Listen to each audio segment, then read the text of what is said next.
Bismillahirrahmanirrahim. Assalamualaikum warahmatullahi wabarakatuh. Innal hamdalillah nahmaduhu wa nasta'inuhu wa nastaghfiruh wa natubu ilayhi wa na'udzu billahi min shururi anfusina wa sayyiati a'malina. Man yahdihillahu fala mudilla lahu wa man yudlil fala hadiya lahu. Asyhadu an la ilaha illallah wahdahu la syarika lahu wa asyhadu anna Muhammadan 'abduhu wa rasuluh. Sallallahu alaihi wa ala alihi wa ashabihi wa man tabi'ahum bi ihsanin ila yaumil qiyamah. Ya ayyuhalladzina amanu taqullaha haqqa tuqatih wa la tamutunna illa wa antum muslimun.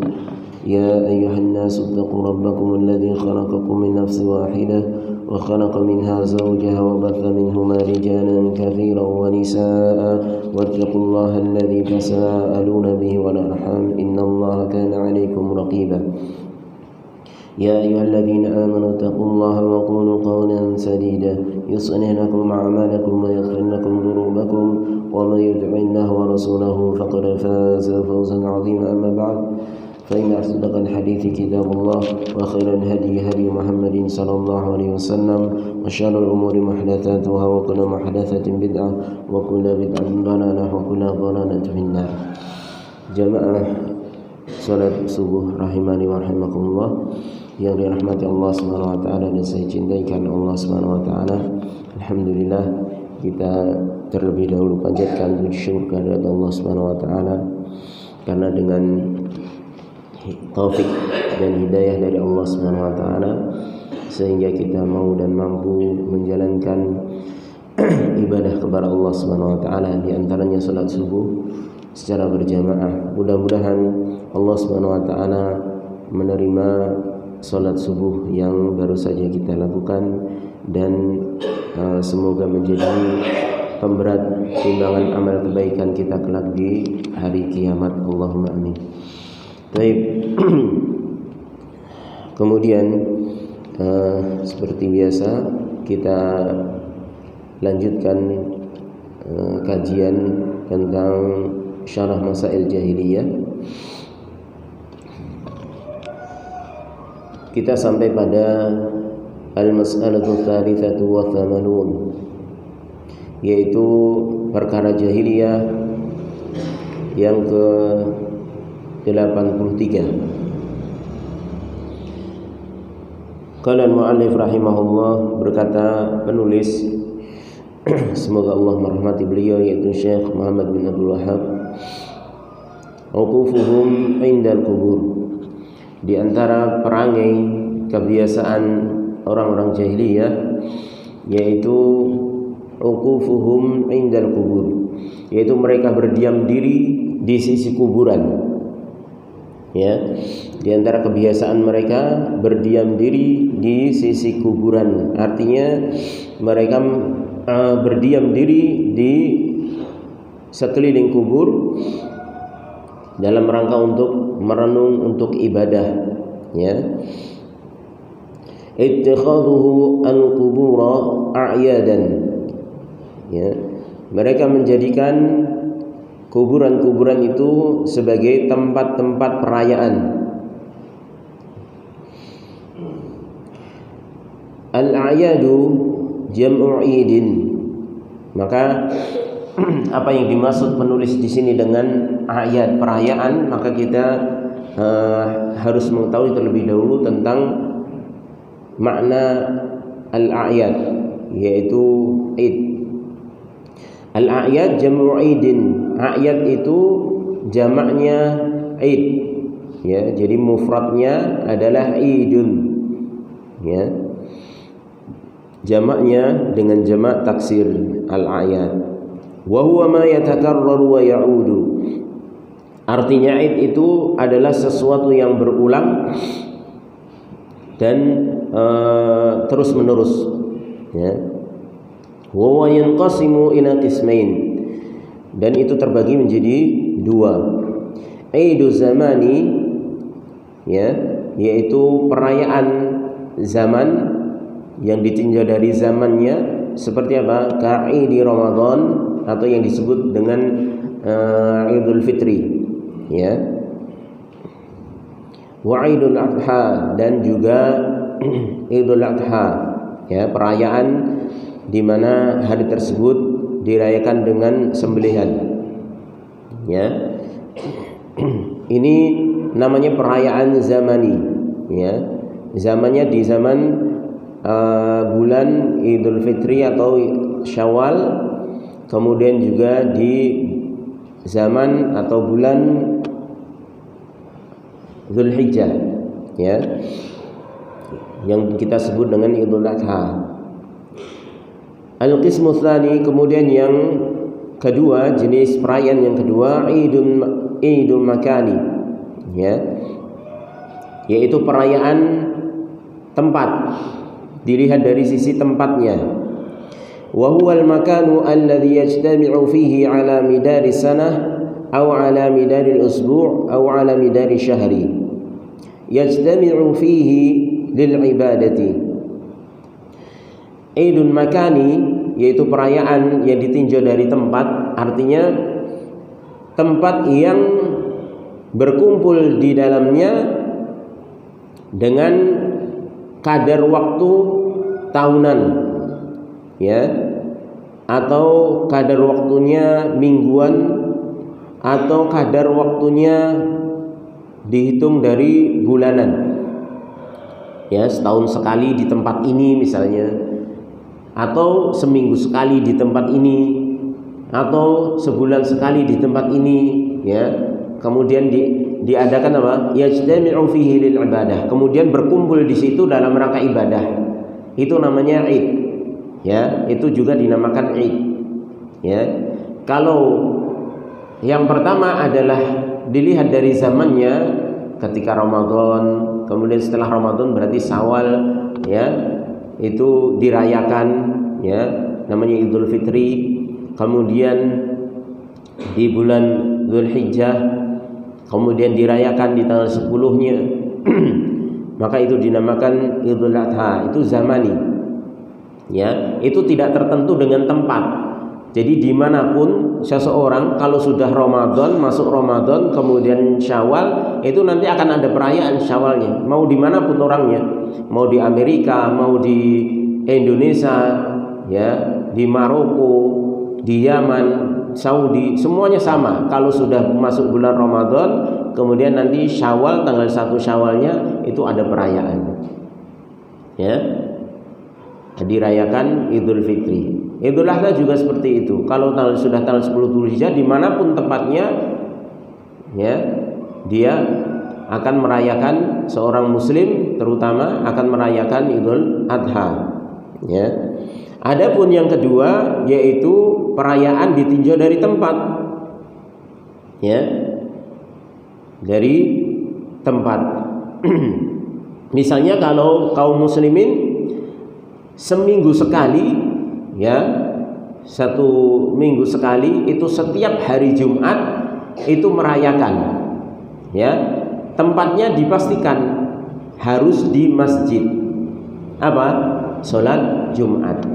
Makanya sholat Jumat termasuk hari raya usbu'iyah, ya, Idul Usbu'i, yaitu hari raya mingguan, dalam artian 1 pekan sekali setiap hari Jumat, ya, yang itu dirayakan di tempat tertentu, yaitu di masjid, ya. Ini namanya hari raya ditinjau dari tempatnya. Atau misalnya ada seseorang, ya, menunjuk tempat tertentu, kemudian manusia berkumpul di situ, ditentukan setiap tahun kita akan berkumpul di sini dalam rangka nanti baca Quran, dalam rangka nanti untuk zikir, tapi tempatnya ditentukan, ya, setiap tahun, ya, setiap tahun harus di tempat ini, ya, harus di tempat ini, tidak boleh di tempat lain. Nah, ini namanya Id, menjadikan tempat itu perayaan, ya. Ini makna Id, ya, secara bahasa, ya. An-Nabi sallallahu alaihi wasallam yaqul, maka Nabi alaihi salatu wasallam mengatakan, la taj'alu qabri idan, janganlah kalian jadikan kuburku sebagai tempat perayaan, yakni makanan lil ijtima'i haulahu. Artinya apa? Ketika Rasulullah SAW bersabda, la taj'alu qabri idan, jangan jadikan kuburanku sebagai tempat perayaan, artinya jangan jadikan kuburanku itu tempat untuk berkumpul di sekitarnya. Mengkhususkan kuburan Nabi untuk kumpul-kumpul di situ, kemudian meyakini ibadah di sekitar kuburan beliau alaihissalatu wassalam itu mengandung keberkahan tersendiri, atau meyakini ini disyariatkan padahal nggak ada dalilnya. Ini berarti menjadikan tempat tersebut atau kuburan Nabi sebagai tempat untuk perayaan. Makanya ini dilarang oleh Nabi, la taj'alu qabri aidan wal uqufi haulahu, dan juga maknanya adalah tidak boleh dijadikan tempat untuk i'tikaf, ya.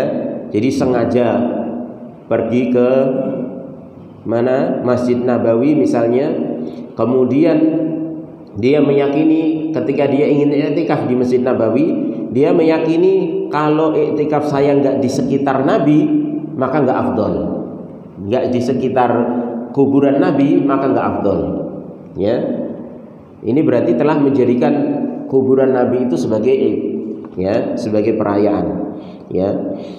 Wattaradudi alaihi, dan dijadikan berulang-ulang, ya, di dalam kunjungan, ya. Makanya Nabi alaihissalatu wassalam bersabda, la tusaddur rihal illa ila fi thalathati masajid, ya. Tidak boleh dilakukan perjalanan jauh, yang itu safar, ya, perjalanan jauh yang ditujukan khusus untuk pergi ke suatu tempat tersebut, kecuali pada 3 masjid saja. Rasulullah menyebutkan 3 masjid, bukan menyebutkan kuburan, tidak menyebutkan makam beliau, ya, kuburan beliau, tapi menyebutkan masjid, yaitu Masjidil Haram wa Masjidi Hada, dan juga masjidku ini yaitu Masjid Nabawi, ya, wa Masjidil Aqsa, dan juga Masjid Aqsa. Jadi kalau kita ingin pergi ke suatu tempat yang itu kita tujukan untuk ibadah, maka dengan bepergian yang jaraknya jauh, yang sampai safar, itu tidak boleh kita lakukan kecuali pada 3 masjid saja, ya. Kita niatkan untuk pergi ke Masjidil Haram misalnya, ya, dalam rangka saya ingin ibadah ke Masjidil Haram, khusus ibadah ke Masjidil Haram, ini boleh.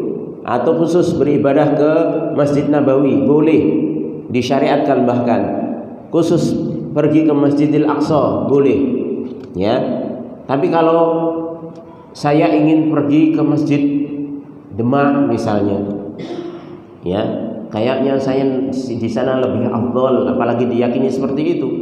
Atau masjid mana, Masjid Tiban, ya, misalnya, yang ramai dikunjungi manusia, dengan bepergian yang jauh sampai ke derajat safar, Surabaya ke Demak, ya, Kediri dan lain sebagainya, ya, tempat-tempat yang safar. Dari Solo kan safar, Jakarta misalnya, khusus ingin mendatangi masjid di tempat tersebut yang jaraknya safar dalam rangka ibadah ke sana, maka ini nggak boleh, ya, maka ini nggak boleh. Yang dibolehkan bepergian jauh dalam jarak safar yang diniatkan untuk ibadah hanya ke 3 masjid. Ini masjid, ya, apalagi kalau bepergiannya itu dalam rangka ke kuburan yang jelas gak ada dalilnya, ya. Di masjid saja yang merupakan rumah di antara rumah-rumah Allah Subhanahu wa taala itu, kalau dilakukan bepergian jauh untuk menuju ke satu masjid tersebut, itu hanya dibolehkan pada tiga masjid, ya. Apalagi yang bukan masjid, ya. Kalau masjidnya perjalanannya nggak sampai safar, nggak ada masalah. Mungkin ada masjid baru, ya, di sini di Solo, kita orang Solo, datang, ya, lihat masjid baru tersebut, nggak ada masalah, ya. Tapi kalau sampai ke derajat safar, kemudian kita niatkan ke sana untuk ibadah khusus di sana, ya, maka ini tidak boleh kecuali 3 masjid tadi. Baik, karena ini bentuk menjadikan tempat tertentu sebagai id. Demikian juga dengan kuburan yang jelas dilarang oleh Nabi SAW. Makanya dalam hadis tersebut Nabi tidak menyebutkan 3 tempat itu, salah satunya kuburan beliau. Padahal kuburan beliau itu di sebelah Masjid Nabawi, ya. Itu posisi dulunya, ya. Tapi sekarang sudah dikepung dengan masjid. Wasallu alayya haitsu kuntum. Maka Nabi SAW memberikan solusi, ya, gak usah jauh-jauh untuk menjadikan kuburanku, ya, sebagai tujuan di dalam bepergian, ya, apalagi dijadikan perayaan, ya. Kalau kalian itu ingin menunjukkan rasa cinta kepada Nabi SAW, ini seakan-akan Nabi mengatakan seperti itu, ya. Maka Nabi memberikan solusi, wasallu alayya haitsu kuntum, dan bersolawatlah atasku dimanapun kalian berada, fa inna solatakum tablughuni, karena solawat kalian itu akan sampai kepadaku, ya. Hadis diriwayatkan oleh Imam Abu Dawud dan disahihkan oleh Syekh Al-Albani rahimahullahu taala. Dan di dalam riwayat lain, Allah Subhanahu wa taala akan mengembalikan ruhnya Nabi SAW, ya, untuk menjawab setiap salam, ya, yang disampaikan oleh umatnya kepada beliau SAW, ya. Tapi jangan pernah berpikiran, oh berarti sholawat Nabi kan terus menerus, kemudian berarti Nabi hidup dengan kehidupan sebagaimana kita di alam dunia. Enggak. Kehidupan di alam barzakh sudah berbeda dengan kehidupan di dunia. Makanya jangan salah paham dan jangan salah memahami. Karena ini banyak orang-orang sufi memahami Nabi kan hidup. Kalau kamu nggak meyakini Nabi hidup di kuburan, di alam barzakh, kamu kufur. Kita katakan iya, ya. Kita katakan iya. Nabi memang hidup di alam barzakh. Ya, tapi kehidupan Nabi di alam barzakh berbeda dengan kehidupan di dunia. Ya, makanya mereka mengilzamkan itu kalau Nabi hidup di alam barzakh, ya, mereka pikir seperti kehidupan di dunia, sehingga mereka mengatakan boleh, berarti boleh kita minta kepada Nabi sebagaimana kita meminta kepada Nabi ketika masih di dunia. Kita sebut-sebut Nabi, ya, minta syafaatnya kepada Nabi, ya, minta kemudahan urusan kepada Nabi, ya. Mereka ilzamkan, mereka berpikir karena kehidupan di alam barzakh itu sama dengan di dunia. Jelas beda, ya.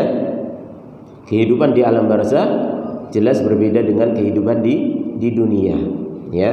Maka ini nggak bisa dikiaskan, ya. Apalagi itu adalah perkara yang gaib.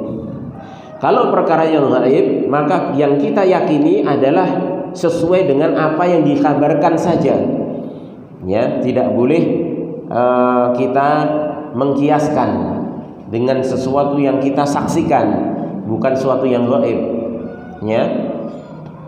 Misalnya sesuatu yang musyahadah yang bisa kita saksikan, misalnya si fulan ini adalah hidup di dunia ini, ya.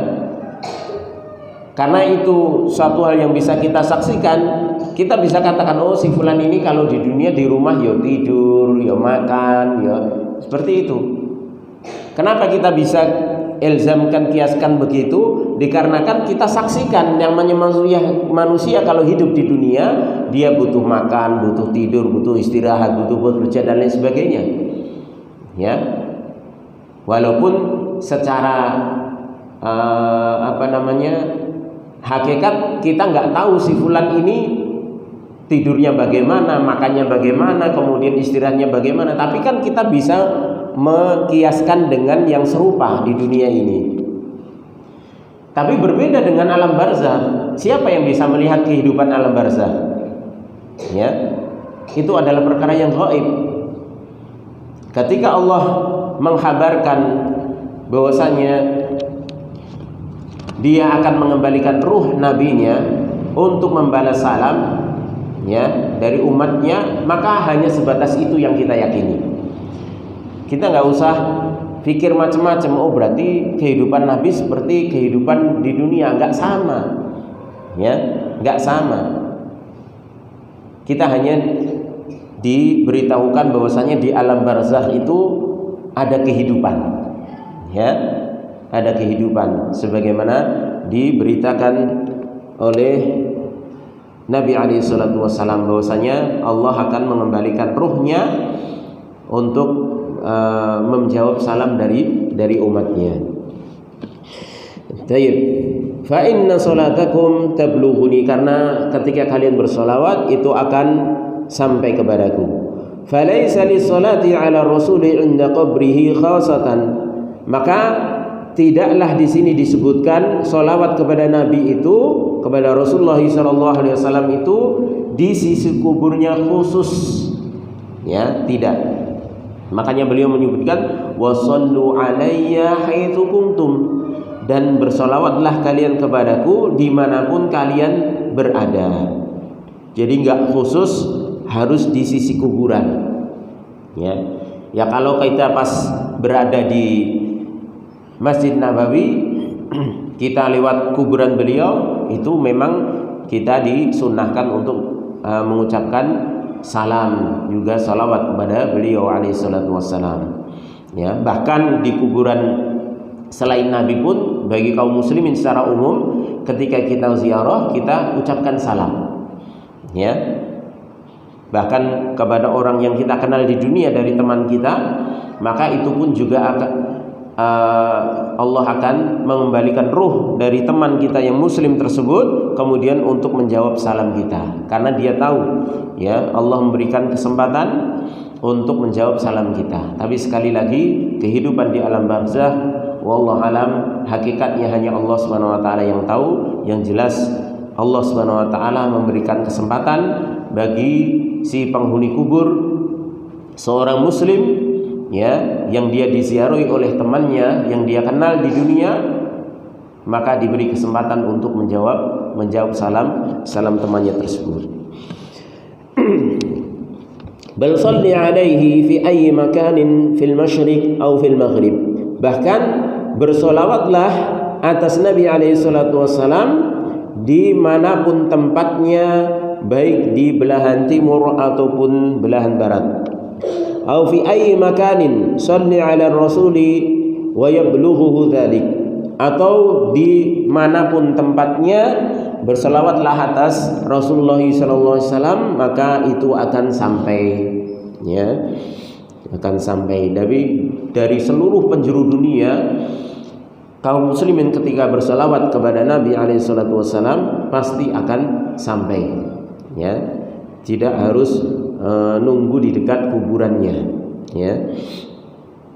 Wa tikraru ziyaratihi wal julusu indahu min ittikhadhihi 'idan, maka mengulang-ulang ziarah kemudian duduk di sisi kuburan itu termasuk menjadikan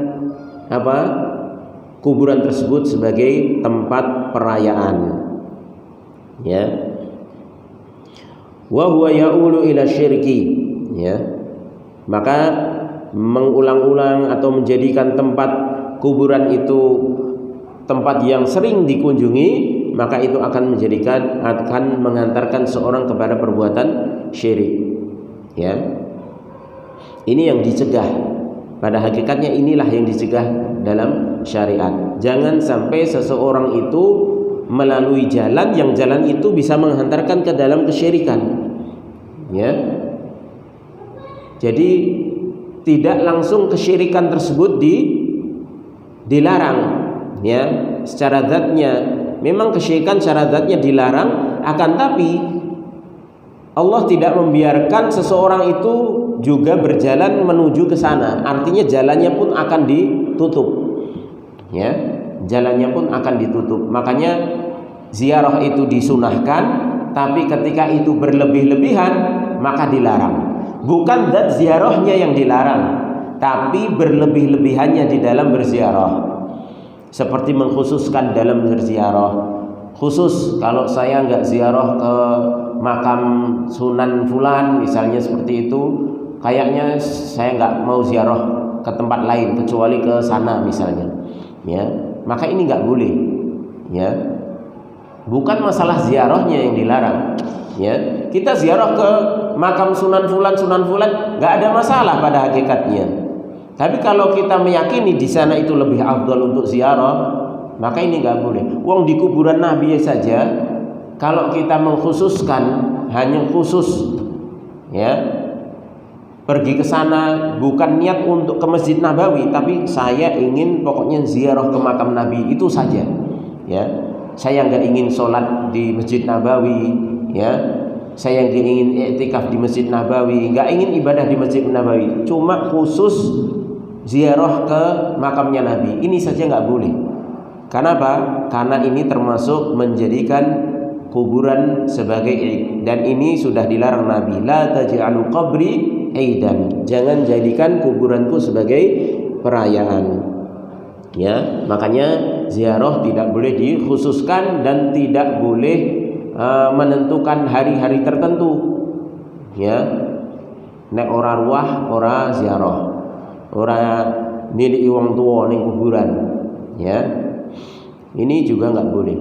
Ziarah itu diperlukan, ya, apalagi di masa-masa ketika hati kita itu mulai keras, hati kita mulai cinta dunia berlebihan, ya, pikirannya dunia, wae, ya, sedih senenge mergo dunia. Maka ketika kondisi semacam ini perlu kita ziarah kubur, ya. Merasa hatinya kok keras, ya, kok untuk ibadah kurang khusyuk, ya, selalu gelisah meninggalkan pekerjaan untuk ibadah, maka sekali-kali, ya, datang ke kuburan atau ziarah. Kalau karena kuburan di sekitar sini bercampur, ya, bisa jadi kita ziarah ke makam teman kita yang sudah meninggal, orang tua kita, ya, kita datangi, kita doakan mereka, kemudian kita merenung di situ bahwasanya kita nanti akan meninggalkan dunia ini dan tidak ada yang kita bawa kecuali amal soleh.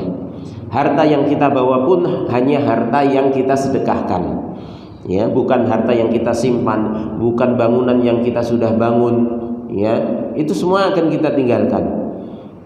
Tapi yang kita bawa adalah harta yang sudah kita sedekahkan, itulah yang akan kita bawa. Jadi kalau kita ingat seperti itu, nanti penyakit bakhil, ya, pelit di dalam bersedekah, ya, itu akan hilang, ya. Nanti pulang dari sana selang berapa waktu kok begitu lagi, keras lagi, ya, mulai keras lagi, mulai cinta dunia lagi, ya, mulai mengutamakan dunia lagi, datang lagi ke kuburan. Ya, nggak usah tentukan waktunya harus hari Kamis, harus hari Jumat, ya, harus bulan Ruwah, ya, atau Sya'ban, ya, atau harus ketika akan menikahkan anaknya ziarah dulu ke tempat kakek neneknya, ya. Apalagi kalau datang ke situ sambil minta doa restu, wah ini malah sudah terjerumus ke dalam kesyirikan, ya. Pak Bu atau ameh nikahke putumu, ya, dipengestuni, ya, padahal bu Pak wis mati, ya, maka ini tidak diperbolehkan. Kalau semacam ini sudah terjatuh ke dalam kesyirikan. Baik, maka ziarah itu disunahkan, tapi mengkhususkan waktu, mengkhususkan tempat, ya, maka itu termasuk menjadikan kuburan sebagai perayaan, ya, ziarah sebagai perayaan, sehingga itu bisa mengantarkan ke dalam kesyirikan, ya. Fa ahlul jahiliyah yattakhiduna qubur salihin a'yadan. Maka orang-orang jahiliyah mereka itu kebiasaannya menjadikan kuburan-kuburan orang-orang soleh sebagai perayaan. Yajtami'una haulaha wa ya'kufuna 'indaha, yang mereka berkumpul di sekitar kuburan tersebut dan berdiam diri i'tikaf di sisi kuburan tersebut, baca Quran, zikir, dan mereka meyakini itu semuanya adalah satu keutamaan di dalam beribadah, ya. Karena mereka merasa saya baca Quran di kuburan kok lebih khusyuk ya, padahal kuburan bukan tempatnya baca Quran. Saya kalau berdoa di kuburan minta rizki sama Allah, mintanya sama Allah, kok pulang-pulang dikabulkan ya berarti kuburan ini membawa berkah, ya, diberkahi oleh Allah Subhanahu wa taala, padahal nggak ada dalilnya. Ini lambat laun nanti akan digiring oleh syaitan orang tersebut untuk meyakini bahwasanya yang mengabulkan itu adalah kuburan itu sendiri, ya. Nanti kalau doanya di rumah, di masjid kok nggak pernah dikabulkan ya, berarti di kuburan itu ada apa-apanya, ya. Kalau saya berdoanya di kuburan dikabulkan, tapi kalau berdoa saya di masjid, di rumah kok nggak pernah dikabulkan, wah berarti di kuburan itu ada sesuatunya, ya. Maka itu akan menjalar kepada diri seorang yang sering, ya, dan mengkhususkan di dalam ziarah pada kuburan tertentu, ya. Kama huwa al-an hasilun 'inda qabril badawi wa ghairihi. Sebagaimana sekarang ini, ya, itu terjadi di sisi kuburan al-badawi, ya. Ini yang katanya wali, ya, dan juga kuburan-kuburan selainnya, ya. Ya'tihi azwaru min kulli makanin, yang semua banyak peziarah itu berdatangan dari setiap tempat, ya, dari negara manapun datangnya ke kuburan Syekh Badawi, ya. Ini kalau nggak salah di Mesir, kalau nggak salah ini, ya, itu senantiasa didatangi, ya. Atau kalau sekarang juga ada di mana, di Iran, ya, sentralnya Syiah, ya. Ini juga memiliki yang disebut dengan Karbala, ya. Ya, di situ diyakini kuburannya Husain, ya, bin Ali radhiyallahu taala anhuma, ya. Bahkan mereka akhir-akhir ini sudah meresmikan dan mengumumkan secara resmi bahwasanya boleh berhaji umroh di sana, ya, di Karbala sana, ya. Jadi nggak harus di Mekah katanya, dan ini sudah dipublikasikan, ya. Ini menunjukkan bahwasanya Syiah Rafidhah itu sebagaimana yang disebutkan oleh Imam Ibn Hazm, inna Rafidhah laisu minal muslimin, sungguhnya orang-orang Rafidhah itu bukanlah golongan kaum muslimin, ya.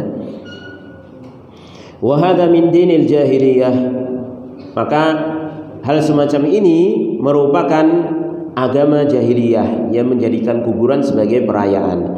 Wa idza kana qabru Rasul sallallahu alaihi wasallam manhiyan 'anil istima'i haulahu wa taraddudi 'alaihi fa kaifa bi qabri ghairihi. Dan apabila kuburan Rasulullah sallallahu alaihi wasallam saja itu dilarang untuk berkumpul-kumpul di sekitarnya, ya, mengkhususkan tempat kuburan Nabi alaihi salatu wasallam untuk tempat berkumpul beribadah di sekitarnya, ya, kemudian mengulang-ulangnya, fa kaifa bi qabri ghairihi, lalu bagaimana dengan kuburan selainnya, ya.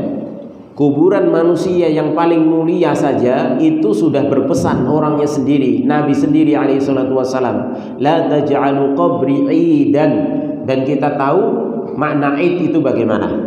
Ya, makna id yaitu menjadikan kalau tempat itu dijadikan id berarti tidak boleh kita berulang-ulang pergi ke situ, menentukan hari-hari tertentu. Ya, itu kuburan manusia yang paling mulia, apalagi kuburan selainnya, apalagi kuburan yang belum jelas. Ya, kuburan yang belum jelas, dikira ini wali katanya, tapi ternyata bukan wali. Ya, apalagi kalau sekarang ini di Indonesia sering kan orang itu gumunan. Orang jahat sekalipun kalau dia dianggap punya keistimewaan, ya, itu kalau mati biasanya kuburnya diuri-uri juga. Ya, misalnya ada orang suka ngerampok, ya, suka mencuri, kemudian karena punya kesaktian ditembak tidak apa-apa, dia tidak apa-apa. Suatu saat ketika meninggal, ya, maka disebut wah ini kuburannya orang sakti, walaupun dia perampok. Ya, akhirnya diuri-uri kuburan tersebut. Ya, nggak peduli ini orang soleh atau bukan. Ya, berbeda orang-orang jahiliyah dahulu. Orang-orang jahiliyah dahulu yang diagungkan hanya orang-orang soleh. Kalau nggak soleh nggak mungkin mereka agungkan. Ya, makanya kaumnya Nabi Nuh itu mengagungkan kuburannya orang-orang soleh yang disebutkan dalam surah Nuh tersebut. Ya, Wad, Suwa', Yaghutz, Ya'uq, wa Nasr, itu nama-nama orang-orang soleh semuanya, benar-benar soleh. Ya. Tapi kalau sekarang kuburannya nggak jelas. Ya, ini wali atau bukan, ini orang soleh atau bukan. Pokoknya kalau itu ada cerita-cerita yang disisipi dengan kesaktian-kesaktian, keanehan-keanehan, ya sudah dianggap saja ini orang sakti, oh wali. Ya, seperti itu. Lianna hadza wasilatun min wasail syirki. Kenapa itu dilarang? Ya, kuburan nabi ataupun bahkan selainnya, karena menjadikan kuburan itu perayaan itu menjadi wasilah perantara, ya, di antara perantara kesyirikan. Ya, sekali dua kali pas perayaan, ya, tidak ada apa-apanya, diulang terus, akhirnya setan juga bisa tahu, ya, kapan dia akan memunculkan sesuatu hal yang akan memfitnah manusia tersebut. Ya, satu saat misalnya kuburannya dibikin bercahaya, ya, ini diperingati setahun sekali dengan haul, ya, di kuburan di sekitarnya disembelihkan kambing. Ya, itu lama-lama nanti syaitan juga akan memberikan hal-hal yang ajib, yang aneh-aneh. Ya, akhirnya banyak disaksikan oleh jamaah di situ atau sebagiannya menyaksikan, oh saya setelah ikut haul ini saya bermimpi bertemu dengan Rasulullah misalnya seperti. Ya, padahal setelah sudah berpuluh-puluh tahun saya menjadi seorang muslim, nggak pernah saya mimpi bertemu Nabi, ya, kecuali ketika saya di kuburan ini, ya, ketika ikut haul, ya. Belum lagi nanti kalau di situ ditampakkan keanehan-keanehan oleh syaitan, ya. Akhirnya apa?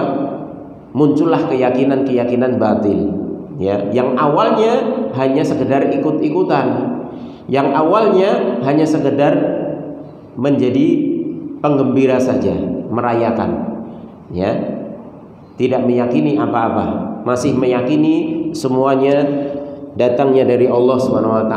Tapi ketika sudah mulai mengkhususkan kuburan tersebut sebagai perayaan yang diulang-ulang, akhirnya muncullah keyakinan-keyakinan menyimpang, dan itulah yang ditakutkan, itulah yang dilarang dalam syariat. Sebelum seorang terjatuh pada inti larangan, maka untuk menuju jalan ke sana itu sudah dilarang.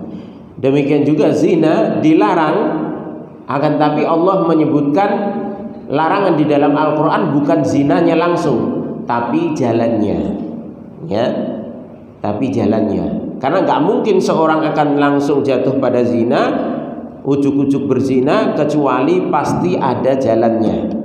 Dia menempuh jalannya, ya. Maka inilah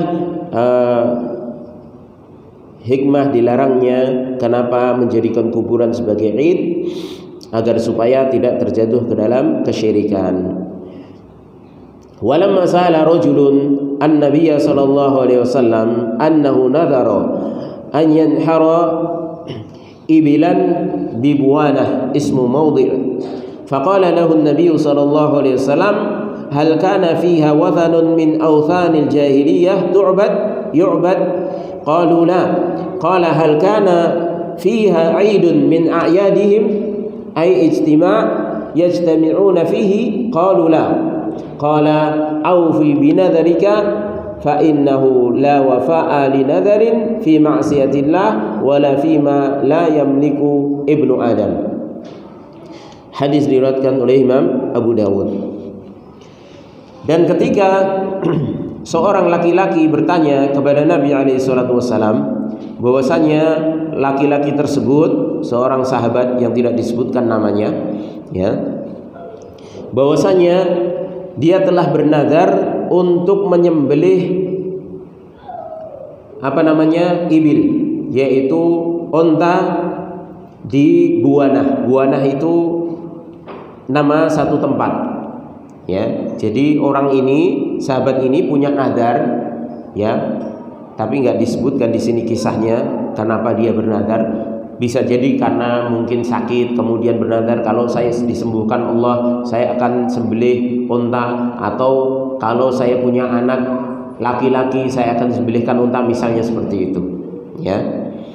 Maka ketika dia bernazar ingin menyembelih unta di Buwanah, di tempat, nama tempat tertentu di Mekah sana, faqala lahu Nabi sallallahu alaihi wasallam, maka Nabi sallallahu alaihi wasallam bertanya dulu, ya, tidak langsung memerintahkan sudah penuhi nazarmu sembelih unta di sana, enggak, tapi Nabi bertanya dulu, hal kana fiha wathanun min awthanil jahiliyah yu'bad, apakah di sana itu terdapat wathan, yaitu patung dari berbagai macam jenisnya, ya, yang disembah oleh orang-orang jahiliyah, ya. Di sana ada nggak pohon keramatnya atau patungnya atau batu keramatnya dan lain sebagainya yang itu merupakan sesembahan selain Allah yang disembah oleh orang-orang jahiliyah?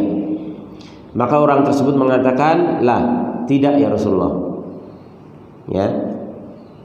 Kemudian Rasulullah bertanya lagi, hal kana fiha 'idun min a'yadihim, apakah di tempat Buwanah tersebut itu dijadikan tempat perayaan oleh orang-orang jahiliyah, yang orang-orang jahiliyah berkumpul di tempat tersebut dalam rangka ibadah, mengkhususkan ibadah di Buwanah tersebut, ya.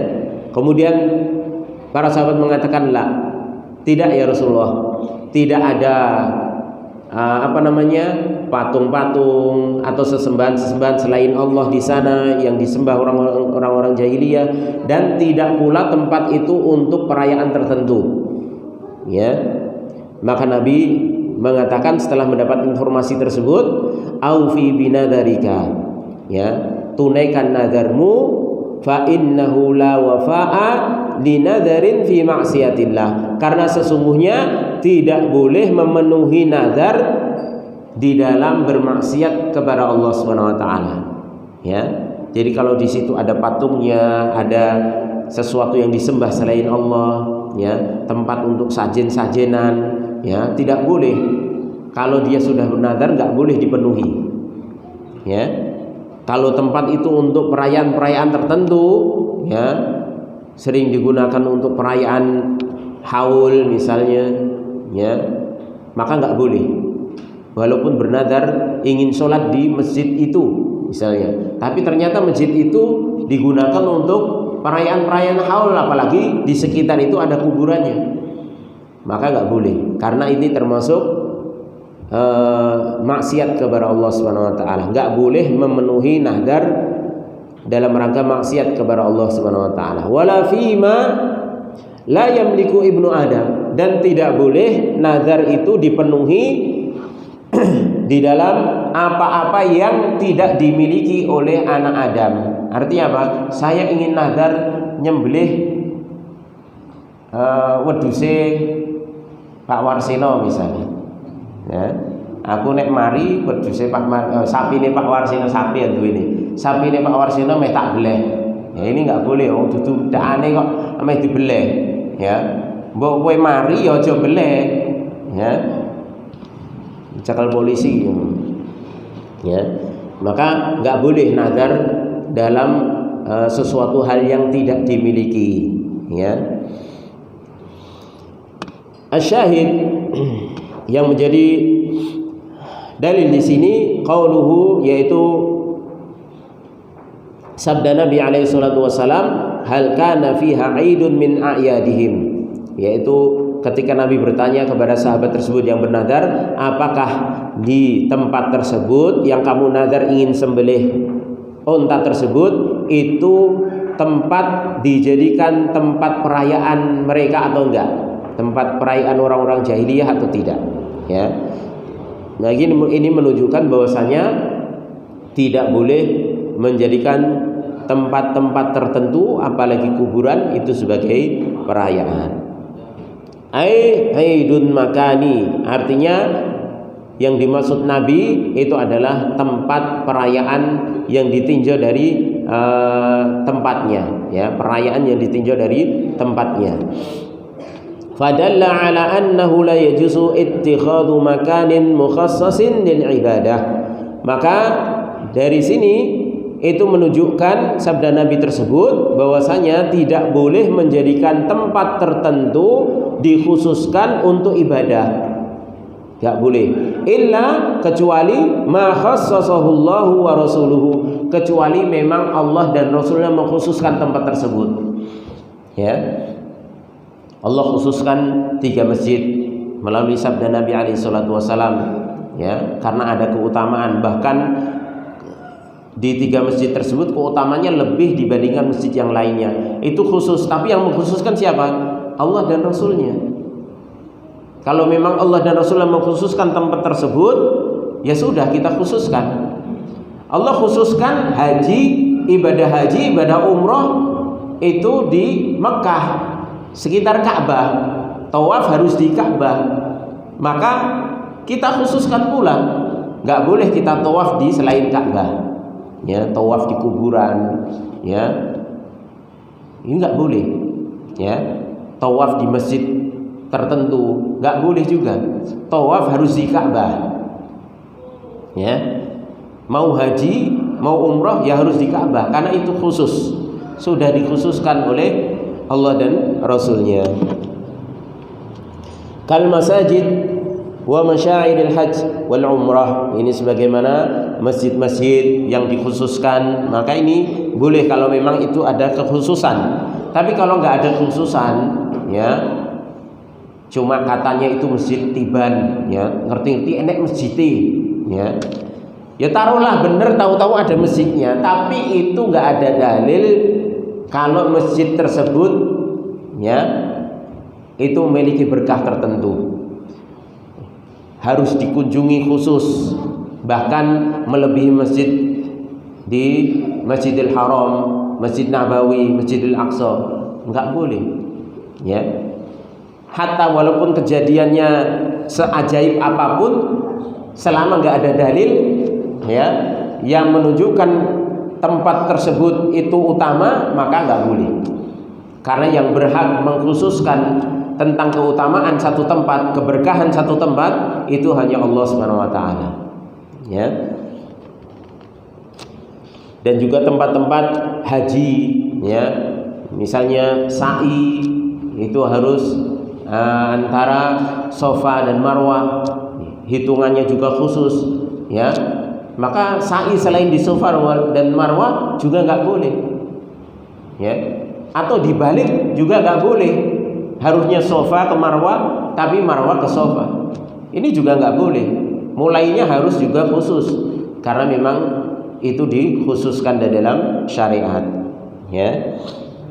Umroh demikian, ya. Umroh harusnya tawaf, sa'i, tahallul. Tapi kalau dibalik, cukur gundul dulu, kemudian sa'i, lari-lari, baru tawaf, ya nggak boleh. Ya.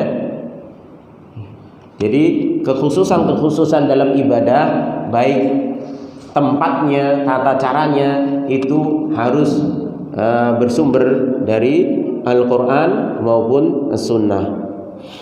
Wa ma'adaha fal ardu kulluha sawa, dan selain yang dikhususkan oleh Allah dan Rasulnya, maka bumi seluruhnya ini sama, ya, tidak ada keistimewaan. Kalau diistimewakan oleh Allah dan Rasulnya maka itu istimewa, tapi kalau tidak maka semuanya sama.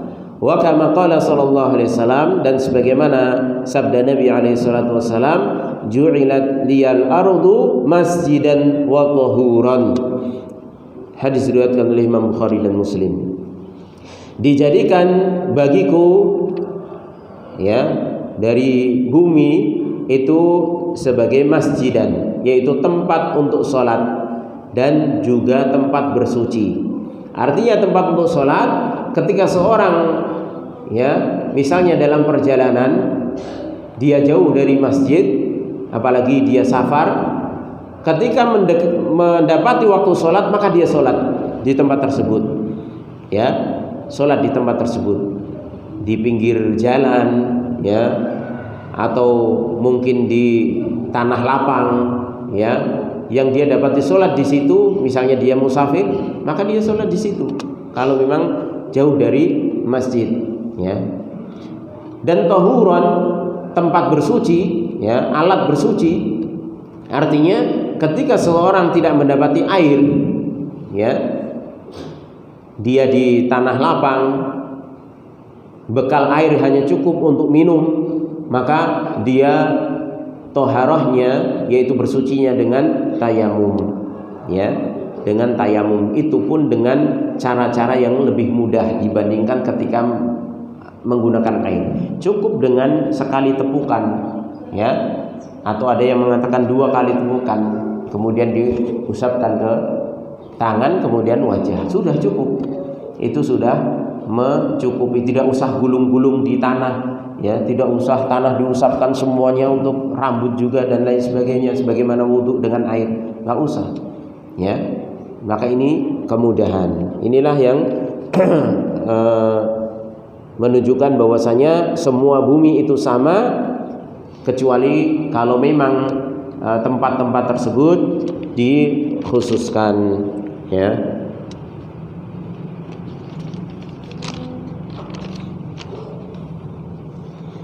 Baik, mungkin ini dulu. Insyaallah kita pada pertemuan yang akan datang kita masuk pada pembahasan selanjutnya, yaitu perangai jahiliyah yang ke-84, ya.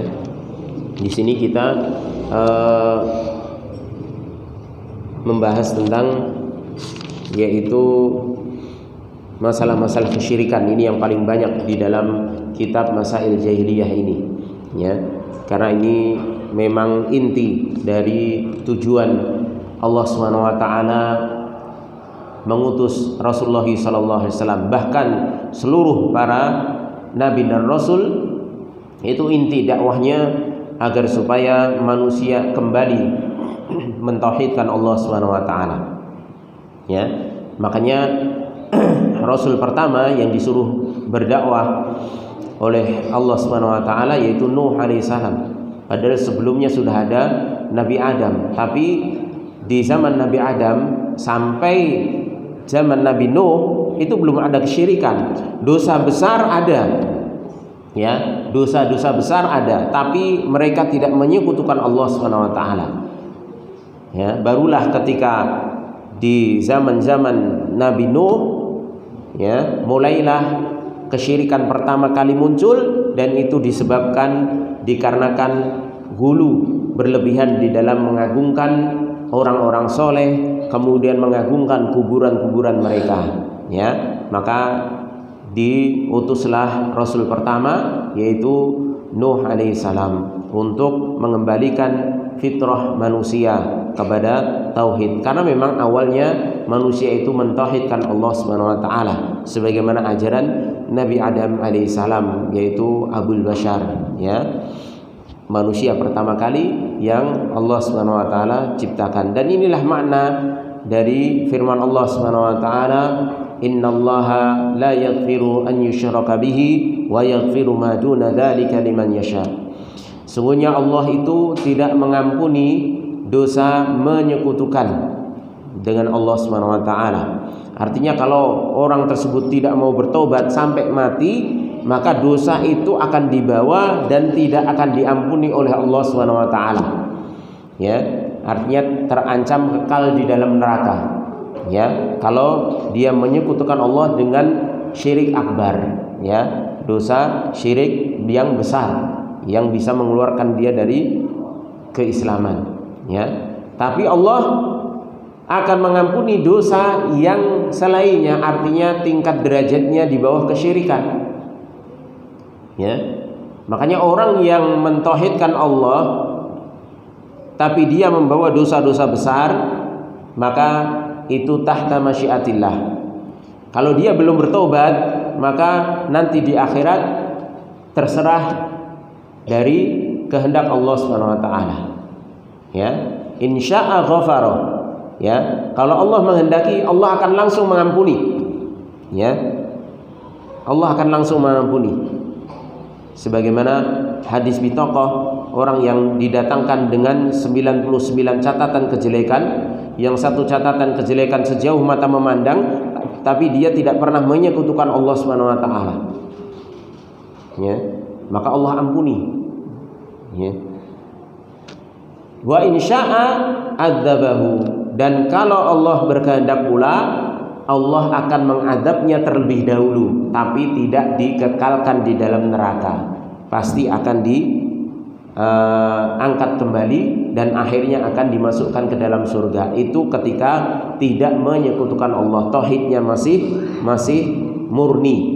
Ya, makanya dalam hadis riwayat Muslim, hadis yang panjang dari Abdullah bin Mas'ud radhiyallahu ta'ala anhu, bahwasanya Rasulullah pernah mengkhabarkan, saya benar-benar mengetahui orang yang terakhir, ya, keluar dari neraka dan terakhir masuk ke dalam surga, dan itulah orang yang paling rendah kedudukannya di surga. Ya, ini menunjukkan bahwasanya orang tersebut disiksa terlebih dahulu karena memiliki dosa, ya, dan dosa itu bukan dosa syirik. Kalau dosa syirik pasti Allah tidak akan mengeluarkannya, ya, tapi itu dosa selain syirik, ya. Orang tersebut dikeluarkan dan akhirnya dimasukkan ke dalam surga, dan dia menjadi penghuni yang paling rendah di surga, tapi dia mendapatkan luasnya itu seluas bumi dan 10 kali lipatnya, itu paling rendah, ya. Lalu bagaimana yang paling tinggi? Subhanallah, ya. Mudah-mudahan kita menjadi penghuni surganya Allah Subhanahu wa taala dengan surga yang paling tinggi, ya. Maka kita jangan tanggung-tanggung ketika meminta surga kepada Allah, ya. Jangan mentang-mentang yang paling rendah 10 kali lipat dari dunia, kemudian kita mintanya sudah enggak paling tinggi juga enggak apa-apa ya Allah, yang paling rendah saja, enggak. Tetap kita harus minta yang paling tinggi. Makanya Rasulullah mengatakan, idza sa'altumullaha al-jannata fas'alu al-firdaus, ya. Jika kalian meminta surga kepada Allah Subhanahu wa taala, minta surga yang paling tinggi, yaitu surga Firdaus, karena itu surga yang paling tingginya, ya. Wallahu a'lam bishawab. Mudah-mudahan ini bermanfaat bagi saya pribadi dan jamaah sekalian. Kurang lebihnya saya mohon maaf. Kita tutup dengan doa kafaratul majelis. Subhanakallahumma wa bihamdika, asyhadu an la ilaha illa anta, astaghfiruka wa atubu ilaik. Assalamualaikum warahmatullahi wabarakatuh.